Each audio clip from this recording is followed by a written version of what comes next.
Supreme Warclaw Thexron stood on the bridge of his massive warship, the Bone Render. His yellow eyes looked out at the stars through the huge window. 7 feet tall and covered in dark green scales, he was the most feared leader in the galaxy. His sharp claws tapped against the metal rail as he thought about his empire. The Vaxthari Empire ruled over 17 different alien species. For 3,000 years, his people had been the strongest fighters in known space. No one could match their power. No one even tried anymore. "Supreme Warclaw," said Commander Zixtal, walking up behind him. Her red scales showed she was from a warrior family. "The daily reports are ready." Thexeron turned around. His massive frame cast a shadow over the smaller commander. "Tell me about our new slaves." Zixtal held up a glowing tablet. "The Kalari mining operation on Sector 7 is ahead of schedule. The blue-skinned workers are weak, but they work fast when properly motivated. We have increased crystal production by 40% this month." "Good. What about the Morphec?" "The insect people on their homeworld continue to build our ships. 3 new battle cruisers will be ready next week.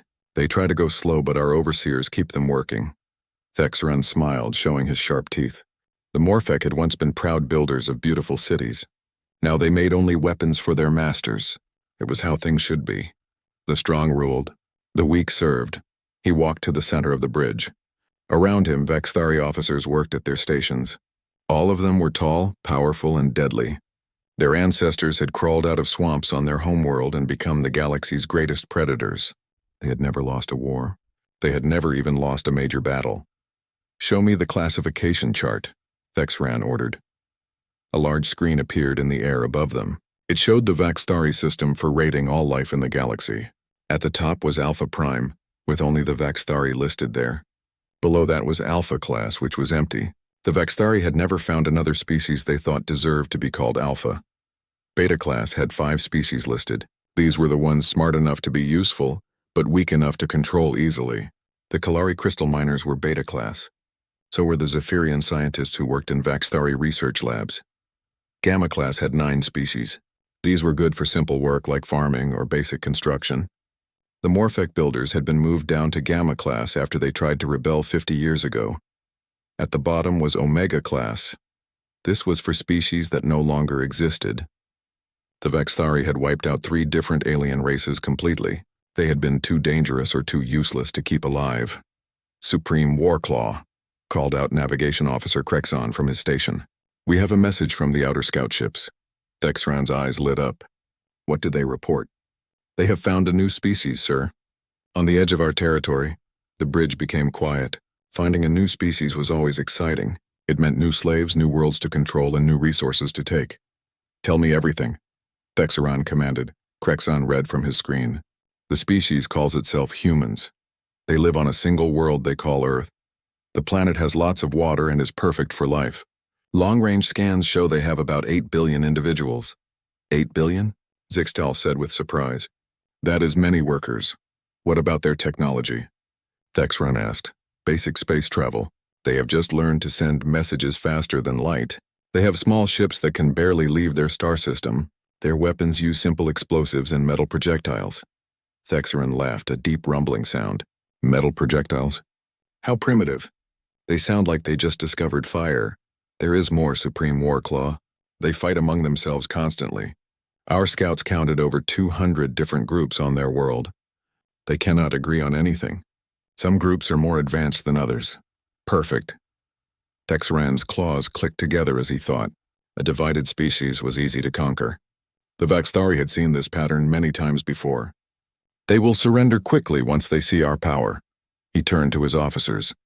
"What classification should we give these humans?" Commander Zixtal spoke first. "They sound like Gamma Class, sir. Large numbers but weak technology." "No," said Science Officer Veloke from his station. "Any species that can travel between stars deserves Beta Class rating, even if their ships are slow." Thexeron considered this. The classification was important. It decided how many ships they would send and what kind of resistance they expected. Beta Class, he decided. They might be useful as workers or soldiers after we break their will. 8 billion individuals could serve the Empire for many years. "Shall I prepare the conquest fleet?" Zixtal asked. "Yes, but not the full fleet. These humans are primitive and divided. 1 claw fleet should be enough." A claw fleet had 50 warships and could destroy most planets. Who should lead the attack? Admiral Sixka is available, Sixtal suggested. She has conquered 12 species without losing a single ship. Excellent choice. Sixka knows how to break new species quickly. Thexaran walked back to the window. Send her detailed scans of the human world. Tell her to follow standard conquest procedure. Standard procedure was simple and had worked for 3,000 years. First, destroy any military targets from space. Second, demand surrender and offer terms. Third, land troops to secure important locations. Most species gave up after seeing Vexthari warships in their sky. Supreme Warclaw, Velok called out. Should we tell Admiral Sixka anything special about these humans? Thexran thought about it. Tell her they fight among themselves, so they might not work together against us. That should make conquest even easier. Yes, sir.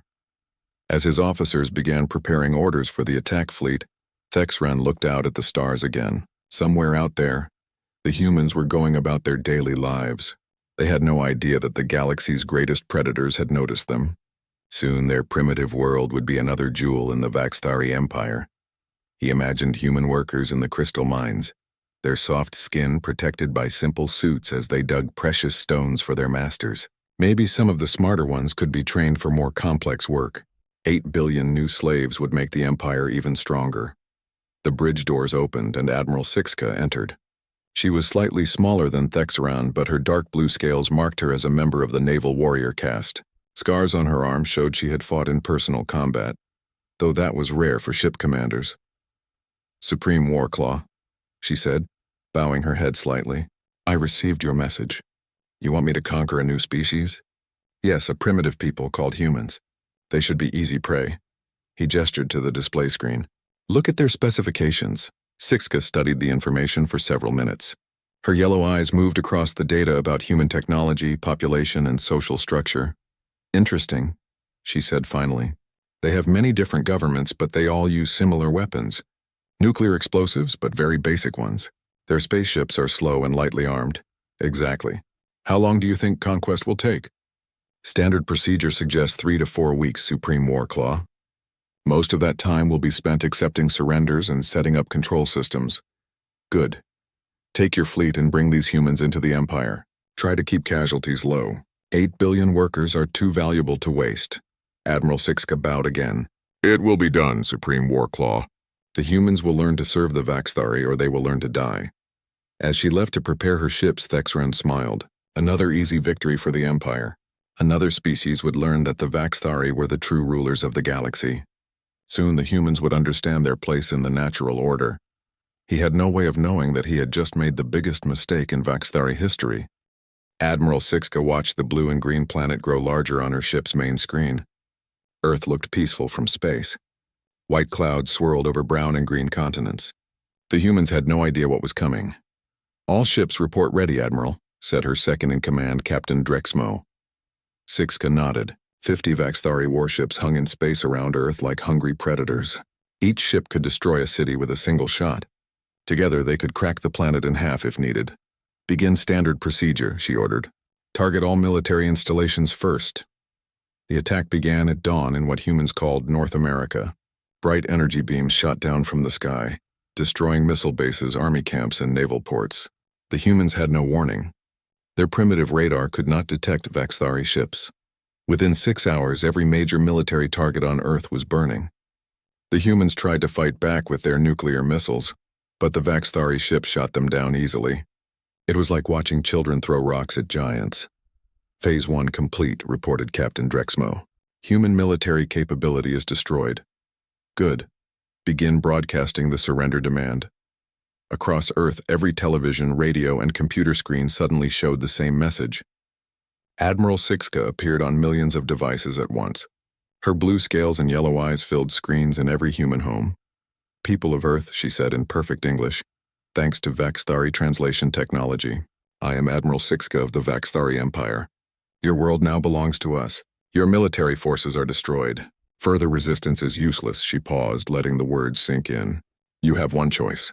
Surrender completely and serve the Empire, or we will destroy your cities one by one until nothing remains. You have 24 Earth hours to decide. The message played over and over again. Then the transmission ended, leaving Earth in shocked silence. But the silence did not last long. On the bridge of her flagship, Sixka watched with growing confusion as reports came in from around the planet. She had expected fear and quick surrender. Instead, something strange was happening. "Admiral," said Communications Officer Texri, "we are receiving thousands of transmissions from the planet's surface." "Surrender messages?" "No, Admiral. They seem to be declarations of war." Sixka's eyes widened. "What?" The main screen filled with images from Earth. In every major city, humans were gathering in the streets, but they were not running in panic. They were organizing. Government leaders were on television talking about resistance. Military officers who survived the first attack were regrouping their forces. Most shocking of all, the different human nations were talking to each other. These people who fought constant wars among themselves were suddenly working together. "This makes no sense," Captain Drexmo muttered. "They just saw us destroy their armies. Why are they not afraid?" Sixka had conquered 12 species before humans. She knew the pattern. First came shock, then fear, then desperate attempts to negotiate, and finally surrender. The humans seemed to have skipped directly to something she had rarely seen: defiance. "Maybe they do not understand what we can do," she said. "Destroy one of their cities, a small one. That should show them." Energy beams from 3 warships focused on a human city called Geneva. The ancient city vanished in a flash of light, leaving only a glowing crater. The attack was broadcast across the planet so all humans could see their fate. Sixka expected this demonstration to break human resistance. Instead, it made things worse. "Admiral," Texri called out in alarm. "The humans are launching some kind of attack." The main screen showed hundreds of small spacecraft rising from Earth's surface. They were crude compared to Vaxthari ships, but they were coming straight at the fleet. "Those are not warships," said Captain Drexmo, studying the scans. "They appear to be cargo vessels and civilian craft, with nuclear weapons attached," added Weapons Officer Kelton. "They have strapped their atomic bombs to anything that can fly." Sixka had seen desperate attacks before, but nothing like this. The human ships came at them with no thought of survival. Each one was a flying bomb, piloted by humans who knew they would die. "Destroy them," she ordered. Vaxthari weapons tore through the attacking ships easily. Nuclear explosions lit up space around Earth like deadly fireworks. But some of the human ships got through. When they exploded against Vaxthari hulls, they actually damaged the warships. "Impossible," breathed Captain Drexmo. "Their primitive weapons should not be able to hurt our armor." "They are using their nuclear explosives at point-blank range," Mir explained Kelton. "The damage is minimal, but it exists. These humans are willing to die just to scratch our ships." For the first time in her career, Admiral Sixka felt something she had never experienced before: uncertainty. The human attack was militarily pointless. They had destroyed maybe 50 small ships and barely damaged 3 Vaxthari warships. But the psychological effect was enormous. "Admiral," said Intelligence Officer Nexva from her station, "I have been monitoring human communications. Their behavior is unusual." "Explain." "Most species we have conquered spend time arguing about surrender terms. The humans are not discussing surrender at all. They are sharing information about our ships, our weapons, and our tactics. They call it open-source intelligence." Sixka frowned. "They are helping each other fight us?" "Yes, and they are learning very quickly. Look at this." The screen showed a human laboratory where scientists were examining pieces of a destroyed Vaxthari fighter. They had somehow recovered the wreckage and were taking it apart to study the technology. "In just 6 hours, they have figured out how our energy shields work." Nexava continued. "They are already building countermeasures." 6 hours. Captain Drexmo sounded shocked. "It took the Kalari 3 months to understand basic Vaxthari technology." "The humans are different," Nexava said. "They share knowledge instantly across their entire planet. When one group learns something, they all learn it." The next few days brought more surprises. The humans did not just hide and wait for rescue. They fought back with increasing skill and coordination. Their tactics grew more effective each day. Human soldiers started using weapons they had never seen before. When Vaxthari ground troops landed to secure major cities, they found the humans had abandoned those cities and moved underground. The cities themselves were full of traps and bombs. "They are making us fight for every building," reported Ground Commander Vaxel during one of his daily briefings. "And their traps are getting more sophisticated. Yesterday they used our own energy weapons against us." "How is that possible?" Sixka demanded. They captured some of our equipment and reverse engineered it overnight. Now they have weapons that can actually hurt us. Sixka stood in her command center, looking at tactical displays that made less sense each day. Every doctrine she had learned said the humans should have surrendered by now. Instead, they were getting stronger. "Admiral," called out Navigator Zelok, "we have a problem. The humans have started attacking our supply ships." "What supply ships?" "The ones bringing reinforcements and materials from the outer system. The humans somehow learned their routes and have been ambushing them with those nuclear suicide ships." Sixka felt her scales tighten with stress. Supply line attacks were sophisticated military thinking. How had these primitives learned such tactics so quickly? "And there is more," Zelok continued. "Some of the human attacks are coming from outside their solar system. They have somehow stolen our faster-than-light technology and are using it to strike at our bases." "Impossible. They just learned spaceflight." "The evidence is clear, Admiral. 3 of our supply depots have been destroyed by human raiders using modified Vaxthari ships." Sixka realized she was facing something completely outside her experience. The humans were not just resisting conquest. They were taking the war to the Vaxthari. "Admiral," said Captain Drexmo quietly, "perhaps we should request reinforcements." The words hit Sixka like a physical blow. In her entire career, she had never needed help conquering a species. The idea of asking for reinforcements felt like admitting failure. But as she looked at the tactical displays showing human raids, captured technology, and growing resistance networks, she realized she had no choice. "Send a message to Supreme Warclaw Thexran," she said finally. "Tell him the human conquest is taking longer than expected. We need additional ships and troops." She did not tell him the whole truth. She did not say that for the first time in her career. She was not sure she could win. As the message traveled through space toward the Vaxthari home fleet, Admiral Sixka looked out at Earth spinning below. The blue and green planet looked the same as when she had arrived, but everything had changed. The humans were supposed to be easy prey. Instead, they were becoming something the Vaxthari had never encountered before. An enemy that learned from every defeat and came back stronger.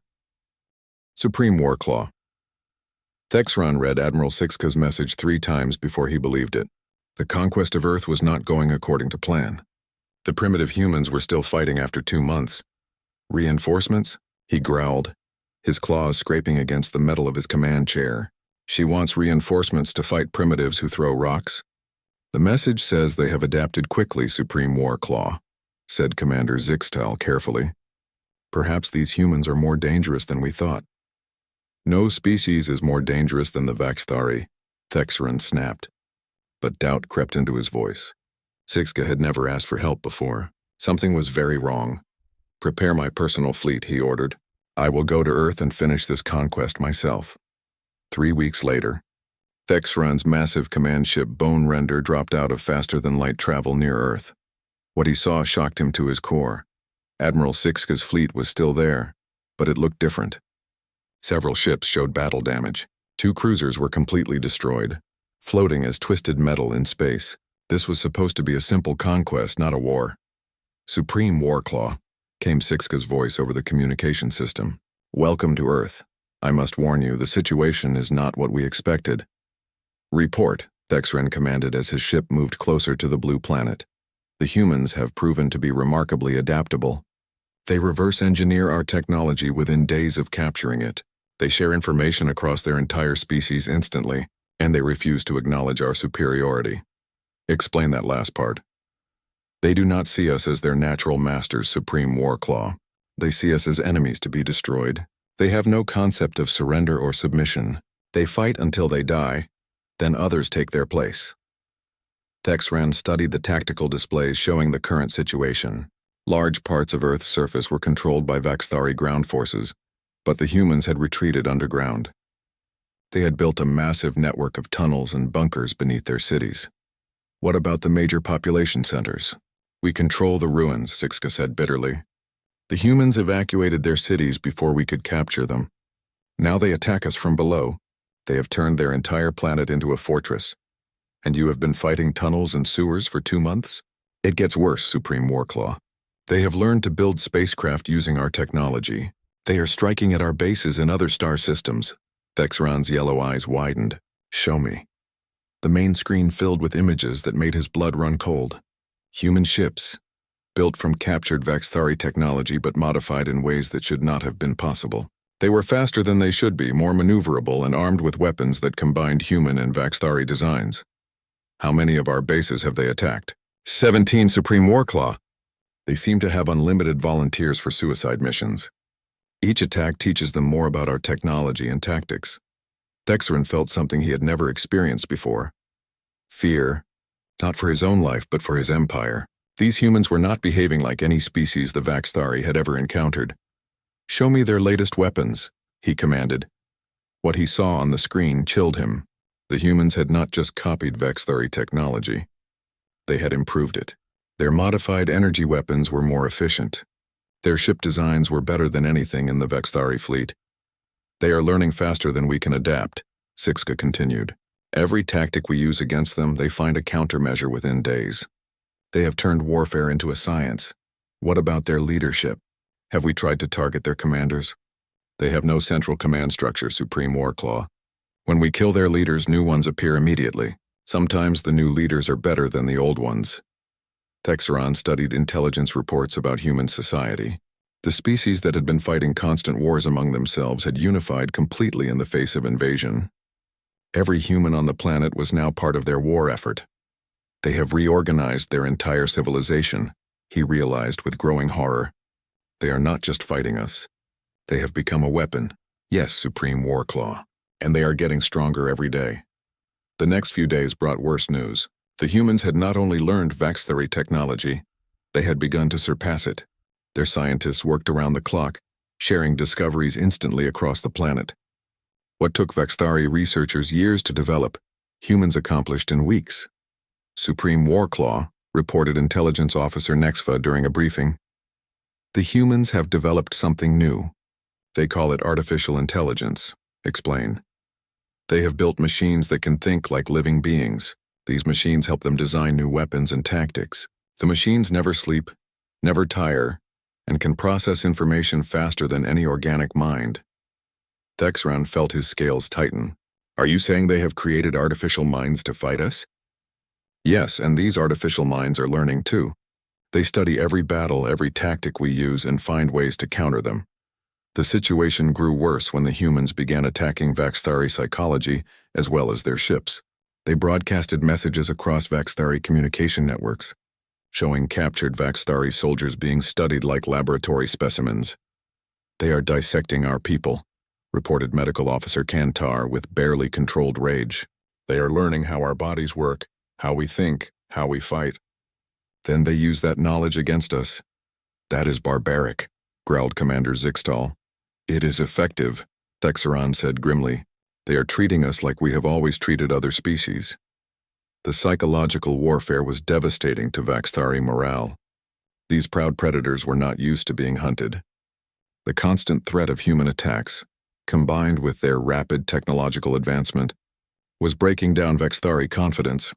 "Supreme Warclaw," said Captain Drexmo during another briefing, "my medical officers report increasing cases of stress-related illness among the crew. The constant pressure is affecting our warriors." "Stress illness?" Thexeran could not hide his shock. "Vaxthari do not suffer from stress. We have never faced an enemy like this before. The humans fight with the intensity that our warriors find disturbing. They sacrifice themselves without hesitation. They never retreat. They never surrender. My soldiers are beginning to fear them."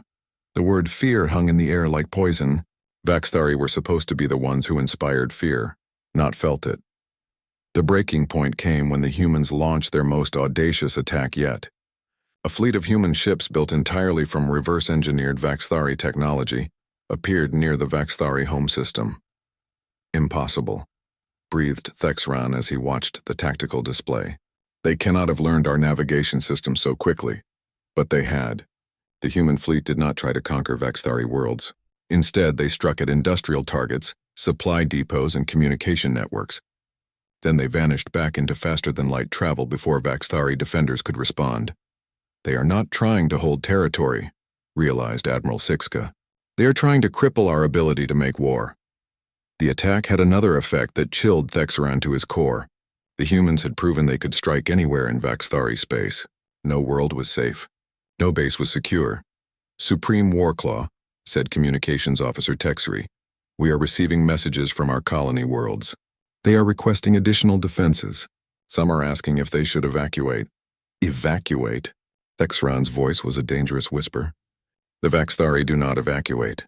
But privately he understood their fear. These humans had gone from primitive planet dwellers to a threat to the entire empire in just 4 months. Their rate of advancement was impossible to predict or counter. Sir, said Science Officer Veloke, I have completed my analysis of human technological development. At their current rate of advancement, they will exceed our capabilities within the year. That cannot be possible. The data is clear, Supreme Warclaw. They are not just copying our technology. They are understanding the principles behind it and improving on our designs. In some areas, they have already surpassed us. Texran stood alone in his private chambers looking out at the stars. For 3,000 years, the Vaxthari had been the apex predators of the galaxy. They had conquered every species they encountered. They had never faced a real challenge. Now a species they had classified as primitive was teaching them what it meant to be prey. He thought about the classification system the Vaxthari used. The humans had been rated as beta class, useful but manageable. Now he realized that classification was not just wrong, it was dangerously wrong. Computer, he said to his ship's artificial systems, update the classification for the species called humans. Current classification, beta class. What is the new classification, Supreme Warclaw? Texaran was quiet for a long moment. Finally, he spoke the words that went against everything he had been taught about Vaxthari superiority. Alpha class. The humans are alpha class. It was the first time in Vaxthari history that any species had been promoted to equal status with the Vaxthari themselves. And deep in his heart, Texran suspected it was already too late. The full might of the Vaxthari Imperial fleet arrived at Earth 6 months after the first invasion began. Over 300 warships, including planet-killer vessels that could crack worlds in half, surrounded the blue planet like a metal storm. Supreme Warclaw Texran stood on his bridge, watching the massive fleet take position. This was more firepower than had ever been gathered in one place. It was enough to destroy entire star systems. All fleet commanders report ready, said Admiral Sixka from her position beside him. We have brought every available warship from across the Empire. Texran nodded grimly. The humans had forced him to do something unprecedented, commit his entire military force to conquering a single world. But these were no longer the primitive beings his scouts had first discovered. They had become something far more dangerous. Show me the current situation on Earth, he commanded. The main display revealed a planet transformed. The surface was scarred with craters and twisted metal, but the humans had not been idle. Massive structures rose from the ground. Built with a combination of human engineering and captured Vaxthari technology, the entire planet had become a fortress. Intelligence reports the humans have been preparing for our arrival, said Science Officer Veloke. They have built orbital defense platforms, underground production facilities, and what appears to be a planetary shield generator. A shield generator? Texran's yellow eyes narrowed. That technology should be beyond them. They reverse-engineered it from our own ships, Supreme Warclaw, but they have made improvements we do not understand. The humans had done more than just build defenses.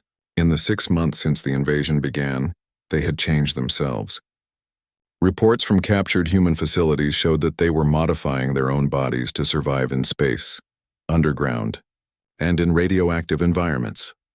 They are no longer the same species we first encountered, observed Medical Officer Kantar during the fleet briefing. They have used genetic engineering to adapt to extreme conditions. Some can survive direct exposure to vacuum, others can live on pure radiation. They have turned themselves into living weapons, added Admiral Sixka, with barely hidden fear. But the most disturbing discovery was what the humans had done to their artificial intelligence systems. The thinking machines they had created were now designing new technologies faster than organic minds could comprehend. Supreme Warclaw, reported Communications Officer Texri. The humans are sending us a message. Put it on screen.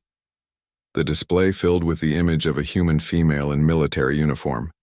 She appeared to be in her 40s with short gray hair and cold blue eyes. Behind her, Banks of computers and holographic displays showed data streams moving too fast for Vaxthari minds to follow.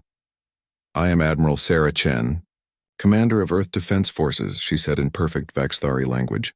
"You have made a mistake coming here." Thexaran stepped forward. "I am Supreme Warclaw Thexaran of the Vaxthari Empire. You will surrender immediately or we will destroy your world." Admiral Chen smiled, but there was no warmth in it. "You tried to destroy us for 6 months. We are still here. You're about to learn why that was a mistake. Your planet is surrounded by the full Imperial fleet. You cannot escape. You cannot win." "Escape?" Chen laughed. "Supreme Warclaw, we are not trying to escape. We are trying to ensure your species never threatens anyone again." The transmission ended, leaving the Vaxthari command staff in shocked silence. The human had spoken with complete confidence, as if she held the superior position. "Begin bombardment," Thexaran ordered. "Destroy their orbital defenses first." The Imperial fleet opened fire. Energy beams powerful enough to boil oceans struck the human defense platforms. Explosions lit up space around Earth as the battle began, but something was wrong. The human defenses absorbed the bombardment better than they should have. Their shield technology was not just copied from Vaxthari designs, it was superior. "Impossible," breathed Weapons Officer Kelton. "Their shields are actually getting stronger under bombardment." "They are using our own energy against us," realized Valuk. "Their shields convert our attacks into power for their systems." Before Thexaran could respond, the humans counterattacked. Weapons that should not have existed fired from the planet's surface. Energy beams more powerful than anything in the Vaxthari arsenal reached out across space. The first human beam struck the heavy cruiser Claw of Dominion. The massive warship, protected by armor that could withstand planetary bombardment, was cut in half by a single shot. "All ships, evasive maneuvers," Thexaran shouted, but the human weapons tracked the fleeing ships with impossible accuracy. Ship after ship vanished in flashes of light as the planet's defenses proved more deadly than anyone had imagined. Supreme Warclaw called out Navigator Zelok. "We are detecting massive energy signatures across the human solar system. They have built weapons platforms on every major asteroid and moon." The trap was now obvious. The humans had spent 6 months preparing not just to defend Earth, but to destroy any fleet that attacked them. The entire solar system had become a killing ground. "How is this possible?"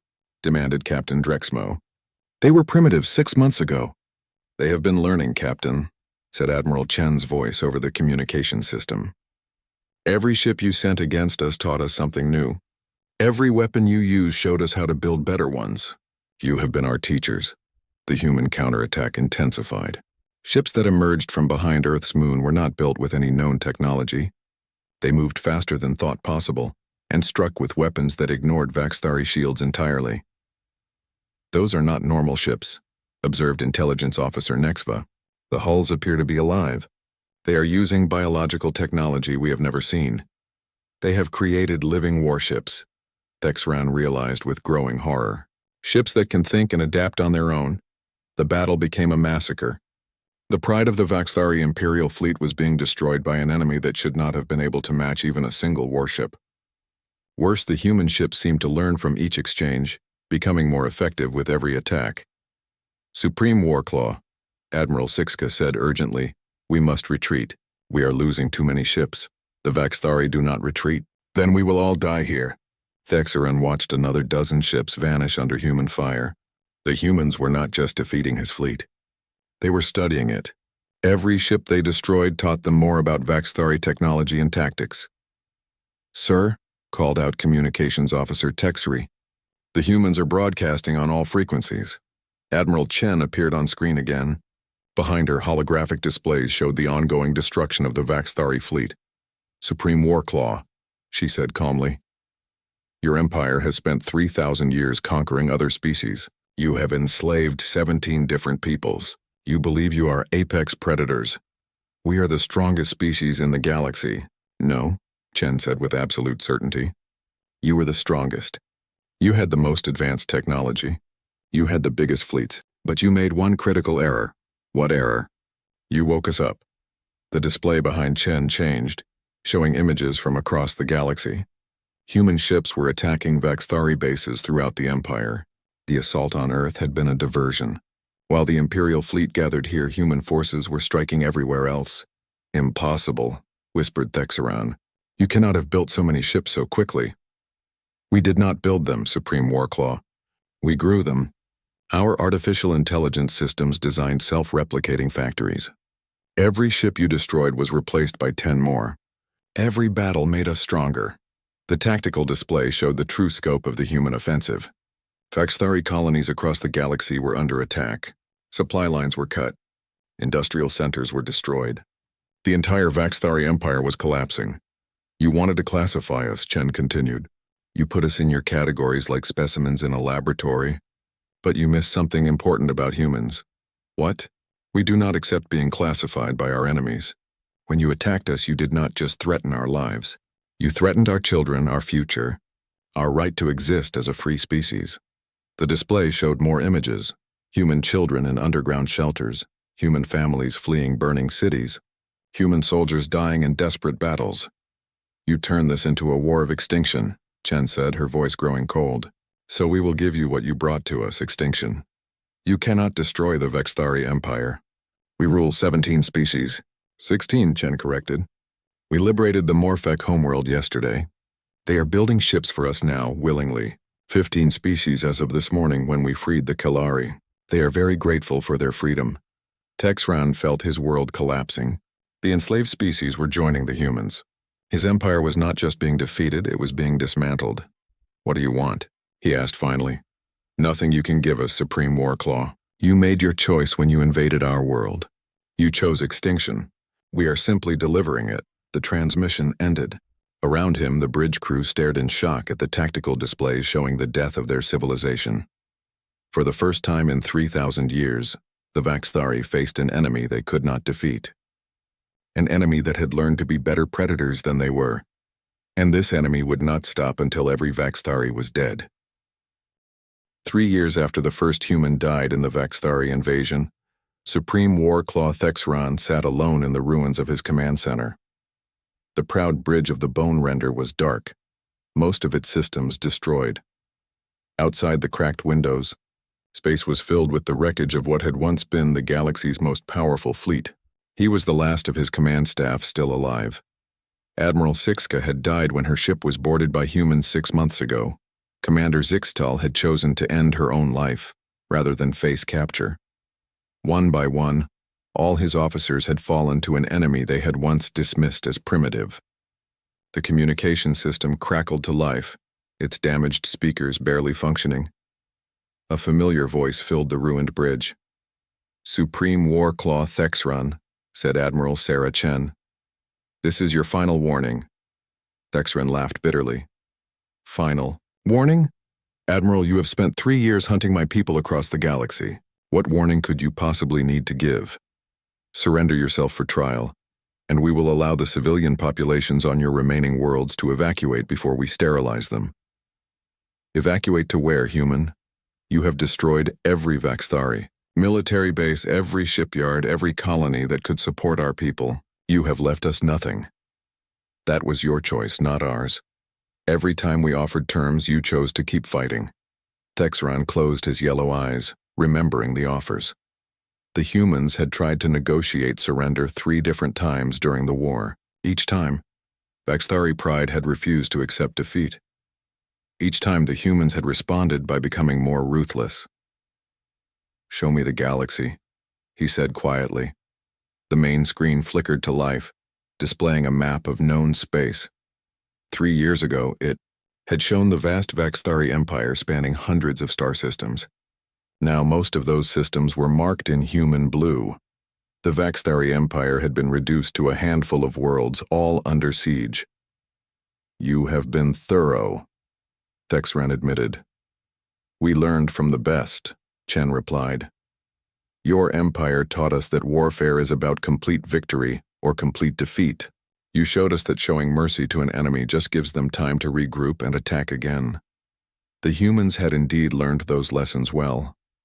Unlike the Vaxthari, who conquered species to enslave them, the humans eliminated threats completely. They did not want Vaxthari worlds or resources. They wanted the Vaxthari species to cease existing. "The other species," Thexran said, "the ones we conquered, what have you done with them?" "Freed them. 16 species that you enslaved are now our allies. They helped us hunt you down." The screen showed images from across the galaxy.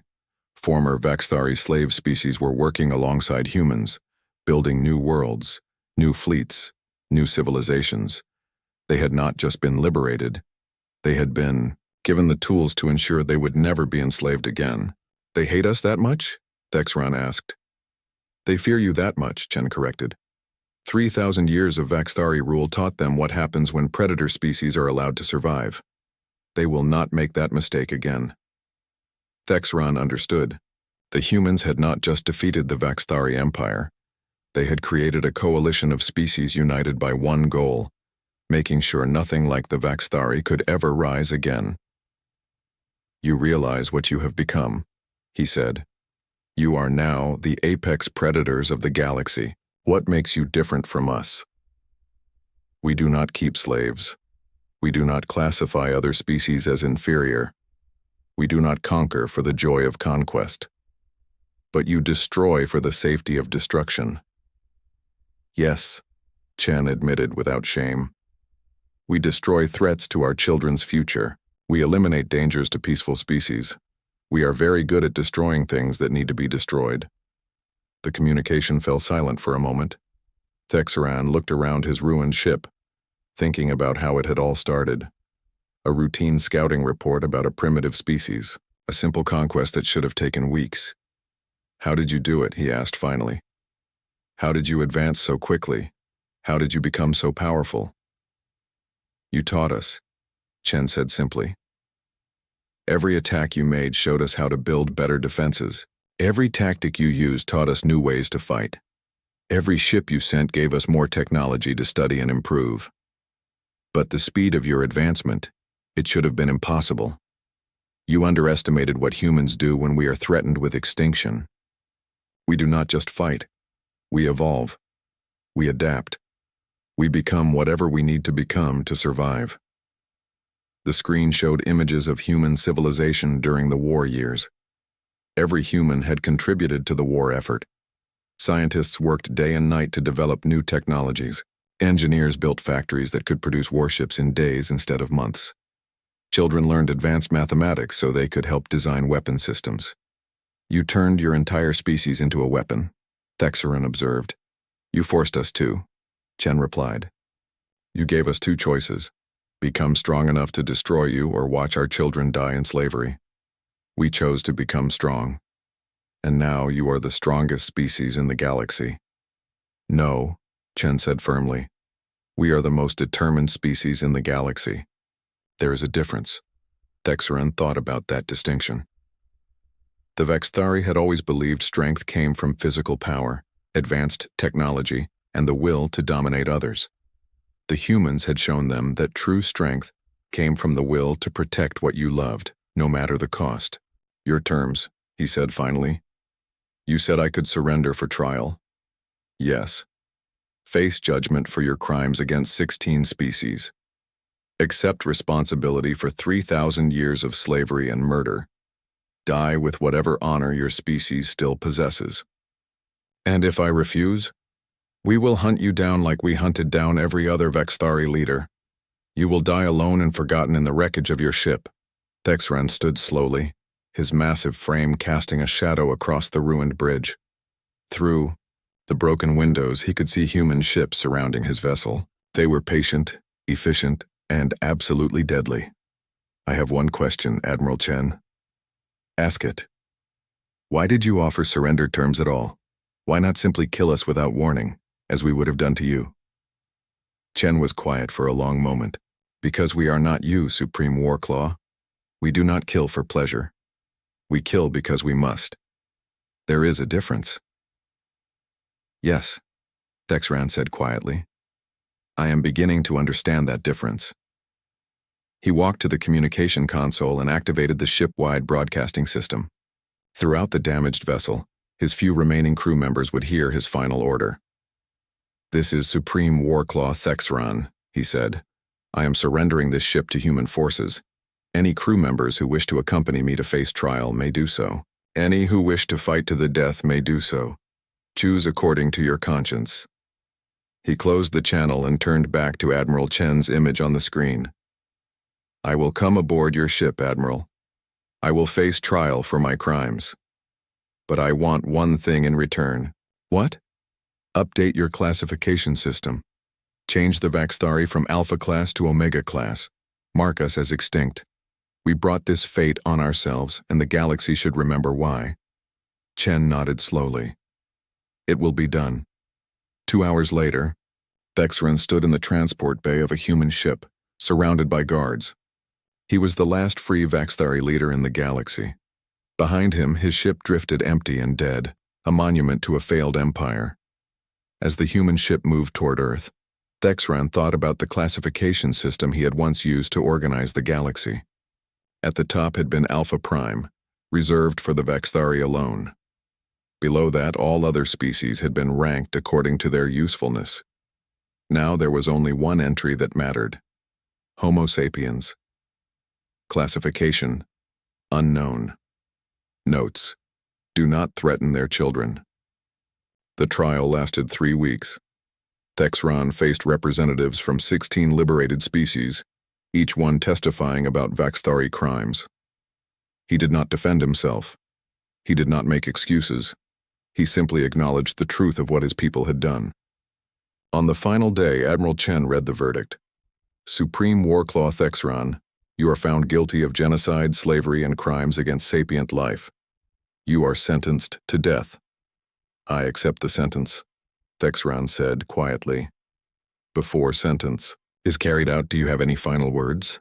Thexran stood as straight as his chains would allow. To the species my people enslaved. We were wrong. We believed might made right. We believed the strong had the right to rule the weak. You have proven us wrong. He paused, looking around the courtroom filled with representatives of free worlds.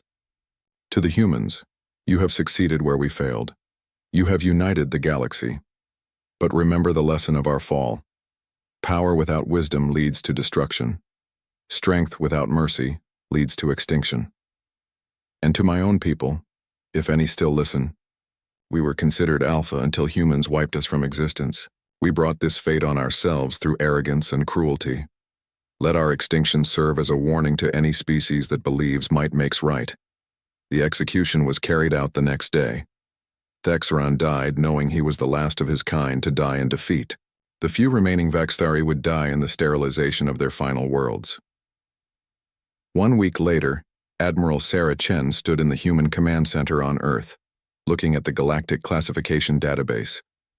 With a few keystrokes, she made the final entry. Species: Vaxthari. Classification: Omega class, extinct. Date of extinction: current date. Cause: eliminated by human alliance for crimes against sapient life. Notes: former apex predator species. Ruled galaxy for 3,000 years through violence and slavery.